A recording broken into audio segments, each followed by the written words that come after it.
So continuing with our next lecture of acid and base, अब देखते हैं कि रिएक्शन ऑफ एसिड्स और बेसिस कैसे होते हैं, एक दूसरे के साथ एसिड बेस कैसे रिएक्ट करते हैं। तो बहुत सिंपल सा कॉन्सेप्ट है, आप सबने ये पढ़ा हुआ है कि जब भी हम एसिड को बेस के साथ ट्रीट करते हैं वो आपस में न्यूट्रलाइज करते हैं। मतलब एसिड के कैरेक्टर को बेस क्या करता है, कैंसिल करता है, और बेस के कैरेक्टर को एसिड कैंसिल करते हैं। तो ये दोनों एक दूसरे को न्यूट्रलाइज करते हैं, और न्यूट्रलाइज करने पे जो बनता है that is salt plus water. For example acid ले लेते हैं हम, एक strong acid HCl plus base ले लेते हैं strong base NaOH, sodium hydroxide. तो यहाँ पर क्या होगा, NaOH में Na पॉजिटिव OH नेगेटिव ये दो आयंस बनेंगे पानी में, और HCl पानी में जाके H positive plus Cl negative में ब्रेक होगा। तो पहले वाला जो मॉलिक्यूल है इसका कैटायन मतलब पॉजिटिव पार्ट H पॉजिटिव दूसरे के नेगेटिव पार्ट के साथ दैट इज़ OH नेगेटिव के साथ कंबाइन करता है। तो H positive plus OH negative क्या बनेगा, वाटर। और इसका जो नेगेटिव पार्ट है पहले मॉलिक्यूल का वो दूसरे के पॉजिटिव के साथ, मतलब आपस में ये अपने पॉजिटिव नेगेटिव एक्सचेंज कर लेते हैं। तो ये Cl नेगेटिव इस Na पॉजिटिव के साथ कंबाइन करके बनाता है NaCl विच इज़ सॉल्ट। तो ये होता है generally most of acid base reaction में कि आपको एक सॉल्ट मिलेगा प्लस वाटर मिलेगा। अब इसको हम एक्टिविटी के थ्रू समझने की ट्राई करते हैं। Activity number 2.6 of NCERT। अब इसमें कहा गया है कि take about 2 ml of dilute NaOH solution. तो NaOH का मतलब है कि ये बेसिक सॉल्यूशन ले रहे हैं हम एक टेस्ट ट्यूब में, and add 2 drops of phenolphthalein solution. ठीक है, फिनोफ्थलीन का बेसिक मीडियम में कलर क्या होता है, पिंक। बेसिक मीडियम में फिनोफ्थलीन आप डालेंगे तो वो पिंक कलर देगा। अब धीरे धीरे add dilute HCl solution to the above solution drop by drop. ठीक है, now is there any colour change for the reaction, why did the colour of phenolphthalein change. अब देखते हैं कि यहां पर हुआ क्या। देखो नाउ दिस पर्टिकुलर डायग्राम ये हमें बताता है, अगर हम यहाँ राइट से स्टार्ट करें, ठीक है, इसको आप A ले ले, इसको B ले लें और इसको C। A में क्या है, हमारे पास सॉल्यूशन यहाँ पर बेसिक है। तो बेसिक सॉल्यूशन में फिनोफ्थलीन हमने ऑलरेडी डाल रखा है, तो सॉल्यूशन का कलर हो गया पिंक। अब इसमें ड्रॉप बाय ड्रॉप हम क्या ऐड कर रहे हैं, एसिड। तो यहाँ पर एसिड रखा गया है, ऊपर से हम एसिड ऐड कर रहे हैं। एसिड ऐड करने पे क्या होगा, सॉल्यूशन की बेसिसिटी कम होगी, बेस को न्यूट्रलाइज करेगा। जैसे ही जितना भी बेस इस सॉल्यूशन में था वो कंप्लीटली न्यूट्रलाइज हो गया, तब क्या हो जाएगा, वो कलरलेस होगा। तो यहाँ देखो पिंक कलर था, पिंक से धीरे धीरे कलर डिसअपीयर हो रहा है, और यहाँ पर ये कंप्लीटली डिसअपीयर हो चुका है। मीन्स यहाँ पर सॉल्यूशन हमारा कैसा हो गया है, एसिडिक। ठीक है, तो इस तरह के चेंजेस होंगे कि बेसिक में पिंक होगा, धीरे धीरे एसिड ऐड करते रहेंगे तो वो कलरलेस होगा। अब now add a few drops of NaOH to the above mixture. अब फिर से ये जो C में मिक्सचर है इसमें कुछ और NaOH बेस और ऐड कर देंगे। अब वो जो बेस ऐड करेंगे वो इस एसिड को न्यूट्रलाइज करके फिर से बेसिक कर देगा। तो वापस does the pink colour of phenolphthalein reappear, yes, phenolphthalein की वजह से जो पिंक कलर आ रहा था दैट विल रीअपियर, फिर से आ जाएगा। Why do you think this has happened, क्यों, क्योंकि पहले बेस में आप एसिड डालते रहे। ठीक है, तो उसको ऐसे समझ लो कि बेस के आपके पास 100 मॉलिक्यूल्स हैं, उस पर आप एसिड डालते रहे। जैसे ही एसिड के भी 100 हो गए तो एसिड के 100 बेस के 100 पूरी तरह एक दूसरे को न्यूट्रलाइज कर गए। ठीक है, ये मान लेते हैं। तो यहाँ पर आपका सॉल्यूशन आ गया न्यूट्रल। जैसे ही न्यूट्रल हुआ पिंक से वो क्या हो गया, कलरलेस। अब न्यूट्रल में आपने फिर से बेस डाल दिया तो सॉल्यूशन फिर से बेसिक हो गया। ठीक है, तो इस पर्टिकुलर डायग्राम में, सेकेंड डायग्राम में देखिए अगर हम, तो pH इज इक्वल टू 7। 7 का मतलब है अभी के लिए समझ लो कि this is neutral, 10 this is basic. तो फिनोफ्थलीन बेसिक सॉल्यूशन में पिंक कलर में रहता है और न्यूट्रल में या एसिडिक में कलरलेस रहता है। अब देखते हैं कि एक्चुअल यहाँ पर रिएक्शन होता क्या है जब भी एसिड और बेस आपस में रिएक्ट करते हैं, क्या होता है। ठीक है, अब ये जो पार्ट है दिस इज़ वेरी इंपॉर्टेंट क्योंकि ये एनसीईआरटी में मेंशन्ड नहीं है। जैसे मैंने कहा आपको कि HCl लिया प्लस उसमें NaOH ऐड किया, तो ये क्या बना NaCl प्लस वाटर। अब HCl जो कि एक स्ट्रॉन्ग एसिड है, ये हम सब जानते हैं कि HCl स्ट्रॉन्ग एसिड है और NaOH एक स्ट्रॉन्ग बेस है, तो आगे से इसको मैं स्ट्रॉन्ग एसिड को Sa लिखूंगा, स्ट्रॉन्ग बेस को Sb, और आगे बन गया ये सॉल्ट प्लस वाटर। जब आप HCl को पानी में डालते हो तो क्या होता है, वो बेसिकली H पॉजिटिव और Cl नेगेटिव आयंस में टूट जाता है।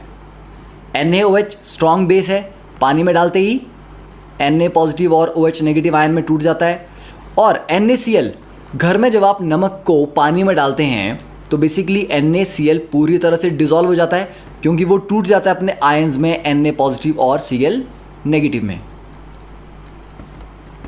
ठीक है, अब देखो एरो के लेफ्ट साइड, मतलब ये जो साइड है ये रिएक्टेंट वाली साइड है और ये वाली जो साइड है this is the product side.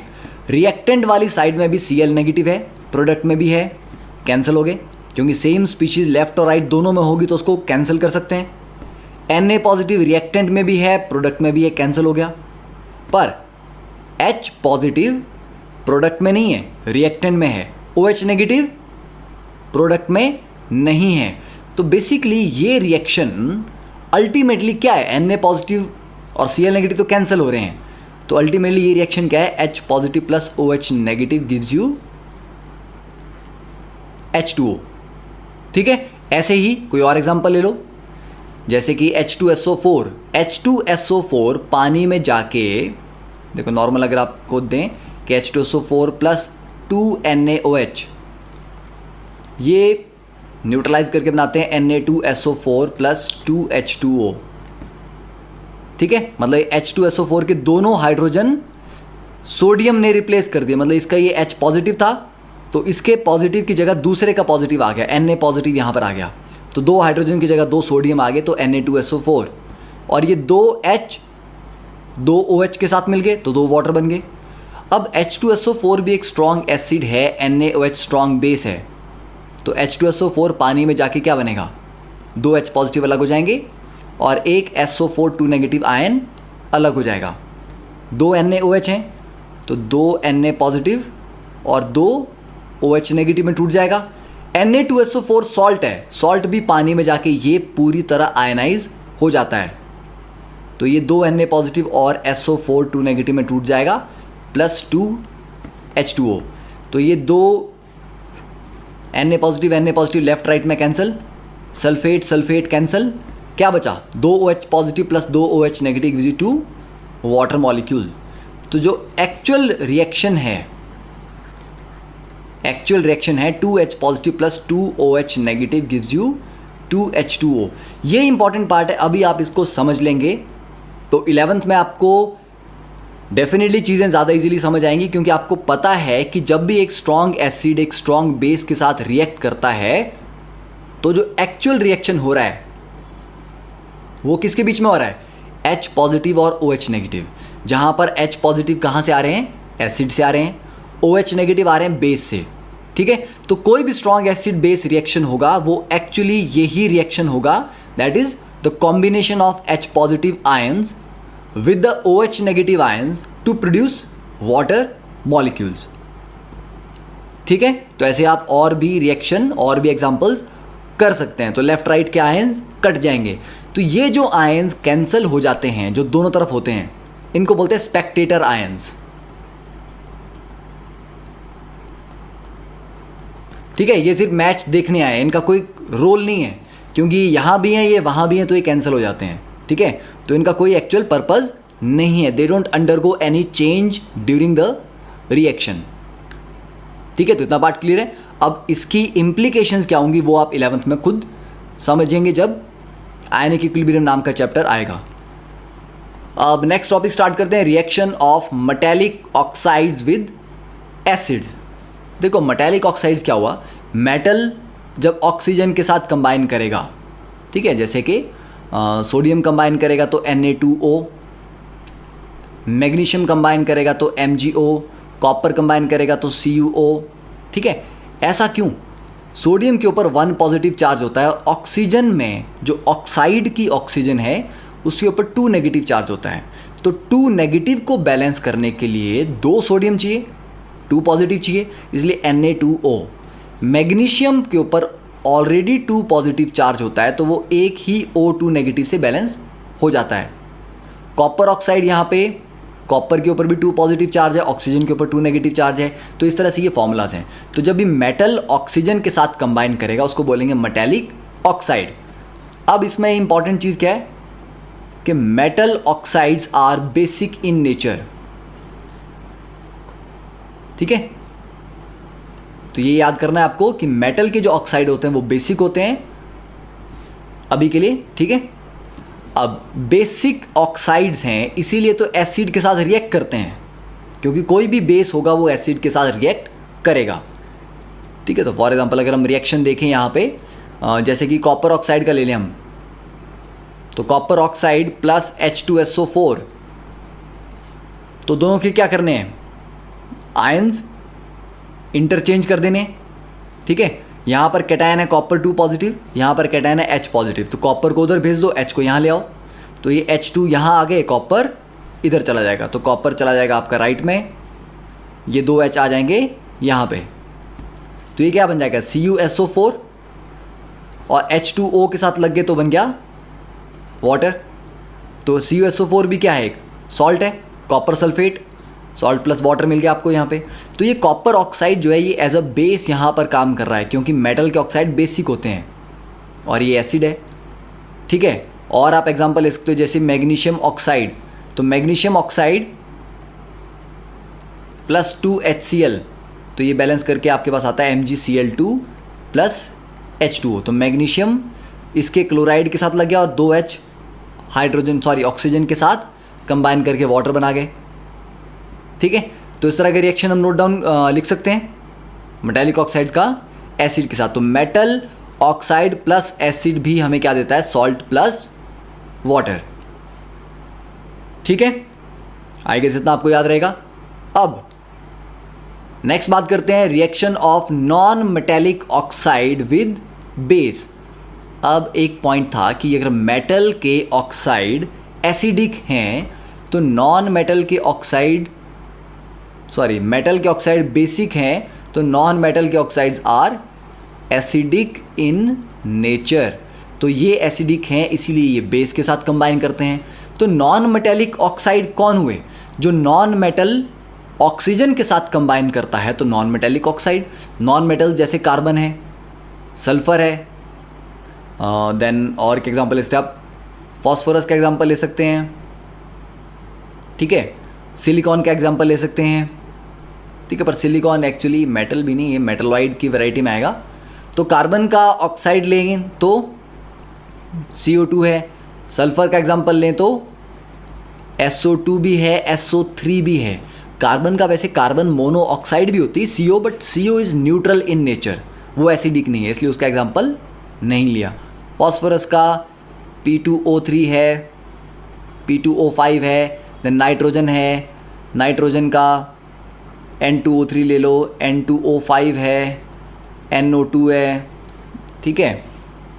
तो इस तरह से ये कुछ एग्जांपल्स हैं, कुछ एग्जांपल। क्लोरीन ले लो, क्लोरीन भी एक नॉन मेटल है, तो Cl2O7।